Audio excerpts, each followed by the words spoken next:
Dance Arts of Columbia provides fitness fun for everyone from 3 years old to adult. Dance Arts is a good environment where the friendly staff makes you feel comfortable. Dance Arts feels that dance is an art form that you can experience firsthand by learning tap, jazz, modern, musical theater, lyrical, and ballet. Dance Arts urges you to enjoy a sense of accomplishment while getting fit and having fun. For class information, call 875-1569. Dance Arts of Columbia, serving Columbia since 1979. 32 years ago. That was a broadcast. Good morning and welcome to Radio Friends. This is Friday, September 30th. This is the last day of September. And we've got a couple of historians with us today. Warren, Dalton, and David James. Pleasure to have you Good here, to see you. Warren. And David, welcome back to Radio Friends.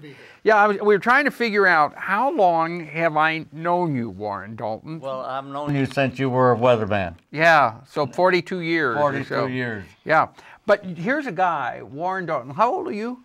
I'm 94. 94, and you're acting like you're still 35 or 40 years 70. old. I don't think you act like you're I'll go 70. for 70.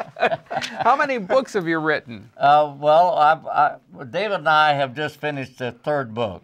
Okay, yesterday By the way, I'd like to present this copy to you. Oh, thank you. This is to you a personal signed copy of our latest book, The Writings of North Todd Gentry. Uh-huh. And it is a history book it's just amazing what the history this man did and from the time he lived in 1866 to 1944. Yeah. Well, tell me about it. We were perusing the stacks at the Western Manuscript Collection, looking for some research on a book we were working on, and came across the writings of North Todd Gentry. Yeah. And we stopped everything. We said, this guy has got to be explored, and he's got to be one of the topics of our next book. And that's exactly what happened. We sat down and for, about 20 hours, went through all of his papers and selected the ones we thought would be best suited for a book. Yeah. Now, I was looking here at the table of contents that you have in here.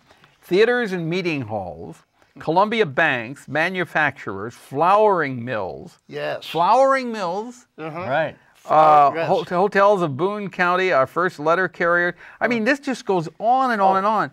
Transportation, bicycles, railroads, bridges, plank roads, gravel toll. We had gravel toll roads? Oh, yeah, yes. absolutely. Yes. Yes, Yeah. indeed. Where were the gravel toll roads? One of them was, I think, the St. Charles. No, wasn't it? They call it St. Charles? One from here straight to Fulton. To Fulton. And that was a gravel road, and it was a toll road. Toll Yes. Also That's right. a toll road at one time to Rocheport. Is that right? I think Yeah, they had so. little toll booths and arms that would come down and Gravel stop you. road. Yeah. And what was the toll? What On was the Sundays, cost? it was free. Okay. You could go to church and back and forth, and it varied according to the length that you would travel. Wow. It was pennies, but it was, yeah, if you had livestock, it was X cents. So was there somebody at the toll booth? Oh, you bet. Oh, That was yes. his job or her job, yes. And they would count the head of cattle and the number of horses. Wow. And that's how that worked. And then in human behavior topics, you've got marriages, elections, escapes from jail. Accidents. Right. North Todd Gentry loved to log accidents of all kinds. Shootings, railroad accidents, drownings. He was a maniac on logging accidents. It must have been because he was an attorney. And in his business, he would deal with a lot of accidents. And that caused him to log everything. And jokes. Jokes. He was his grandmother on his father's side was Ann Gentry. Okay. His grandfather on his father's side was Roger North Todd. Now, Ann Gentry, a lot of people know her history. She was the second postmistress in the United States, woman postmistress, and she served from 1838 to 1868. And his grandfather on the other side was the city clerk of Columbia from 1821 to 1846. You're just spewing this information out like you're looking at Google, but it's coming right out of your head. Yeah, well, that's where it's stored. Yeah, okay. Another thing, Paul, before we go too far, I want to make sure we explain that proceeds for this book are donated to the State Historical Society of Missouri. Okay. So all the proceeds for All the the proceeds All for the the book. proceeds. And the book is called The Writings of North Todd Gentry. North Right. was his first name? Absolutely. Yes. It was a family name. But Family name. But he was unlucky enough, or lucky enough, to be called North. North, okay. North Todd Gentry. Not east, not west, north. Yeah, and he lived from when to when? 18. Go ahead. Eight. 1866 to 1944. Okay. So But his family passed on the lore prior to 1866. So the book actually covers the time period from 1820 to 1920, roughly. now, is this? Would you say this is a pretty accurate history of Columbia, the Columbia area, Boone County, Central Missouri? It reveals things that no other history has covered. You find new history things. We found out when the Boone County Historical Society started. They didn't know when it started. The Boone County Historical Society didn't know when they started? That's right. And we got it out of North Todd Gentry. I wrote a column on it. And we told. So when did the Boone County? 1923. That's when the Boone County Historical Society. And they had their meetings at the Harris Cafe. At the where? At Harris Cafe in 1923. South Okay. 9th Street. On Okay. South 9th Street. And I was working there in 1936. So you just got in on it. I didn't knew you? when they were, I probably waited on them and didn't know it. Okay. Now, Paul, you asked if this is a legitimate history. It's more than that. Not only does North Todd say when a building was built and by whom, he tells what went on in those buildings. Really? Yeah. Well, you got a column here on university.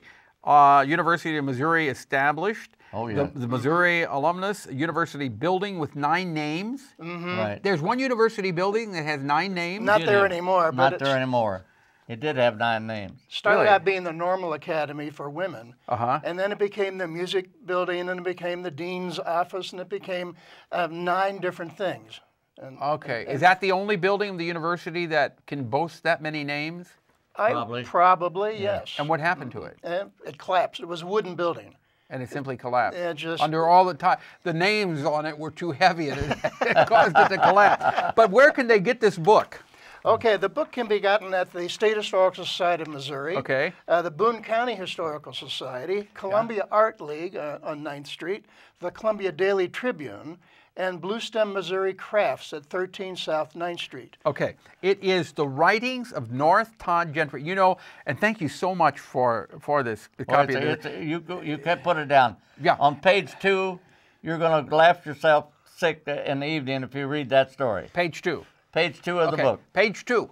You know, this is good reading sitting in front of the fireplace on a cold winter night. That's right. Okay. He had a wit that you wouldn't believe. Okay, we're out of time, Warren and David. Thank you so much for coming by. Well, you're both amazing. You're Yeah. both amazing. Thank you, okay. Paul. All right, my pleasure. On Monday, the Alzheimer's Association topic. Our show directed by Travis McMillan of the Reynolds Journalism Institute. Audio is Kyle Felling, filling in for Pat Akers. Our floor director is Austin Fact, and our assistant producer and guest coordinator, Uncle James Mauser. To watch this program or listen to it again, go to kbia.org, sign up for a podcast or a podcast. Bye-bye.